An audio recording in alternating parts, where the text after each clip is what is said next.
শেষ হলো ত্রয়োদশ জাতীয় সংসদ নির্বাচনে রিটার্নিং অফিসারের মনোনয়নপত্র গ্রহণ ও বাতিলের আদেশের বিরুদ্ধে আপিল কার্যক্রম। শেষ দিনে সকাল 10টা থেকে বিকেল 5টা পর্যন্ত চলে এই কার্যক্রম। এদিকে পাবনা 1 ও 2 আসনে নির্বাচন কার্যক্রম স্থগিতের সংবাদটি সঠিক নয় বলে জানিয়েছেন নির্বাচন কমিশন। শাহরিয়া জামান দ্বীপের প্রতিবেদন। শেষ হলো আসন্ন ত্রয়োদশ জাতীয় সংসদ নির্বাচনে রিটার্নিং অফিসারের মনোনয়নপত্র গ্রহণ ও বাতিলের আদেশের বিরুদ্ধে আপিলের সময়।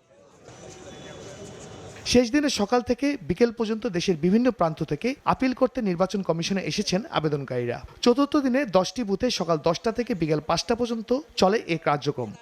স্বতন্ত্র প্রার্থীর ক্ষেত্রে 1% ভোটারের সমর্থকের স্বাক্ষর প্রয়োজন হয়। তো আসলে আমার এই স্বাক্ষরের একটু জটিলতা নির্বাচন কমিশন দেখিয়েছে, এই জন্যই আসলে আমার আপিল করতে আসছিলাম, যেখানে লাস্টের দিন চেষ্টা করেছিলাম। আমি আমার বুথে গেছিলাম বরিশাল অঞ্চলের, যেহেতু আমি পিরোজপুর 2 আসনের গণ অধিকার পরিষদ মনোনীত ট্র্যাক মার্কার প্রার্থী, সেহেতু ওখানে গিয়েছিলাম। কিন্তু ওনারা বলছে যে এটা এর জন্য নয়, এটা যারা জমা দিয়েছে তাদের জন্য আপিল প্রাপ্ত। আলহামদুলিল্লাহ আপিল বিভাগে এসে আজকে আমরা সমস্ত মামলার নথিপত্র উঠিয়ে যথা নিয়ম আপিল বিভাগে আজকে এখন জমা দিয়ে দিয়েছি।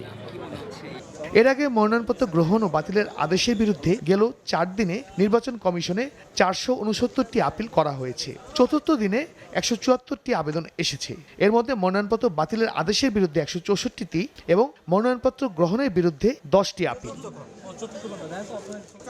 10 থেকে 18 জানুয়ারি পর্যন্ত চলবে আপিল শুনানি। প্রার্থিতা প্রত্যাহারের শেষ দিন 20 জানুয়ারি। রিটার্নিং কর্মকর্তা চূড়ান্ত প্রার্থী তালিকা প্রকাশ করে প্রতীক বরাদ্দ করবেন 21 জানুয়ারি। নির্বাচনী প্রচারণা শুরু হবে 22 জানুয়ারি।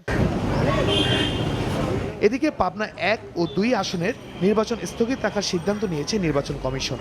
এ মর্মে নির্বাচন কমিশনের উদ্ধৃতি দিয়ে প্রচারিত সংবাদটি সঠিক নয় বলে এক বিজ্ঞপ্তিতে জানিয়েছে ইসি।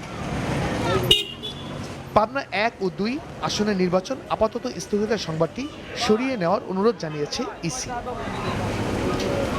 শাহরিয়ার জামান দ্বীপ, এসএটিভি, ঢাকা।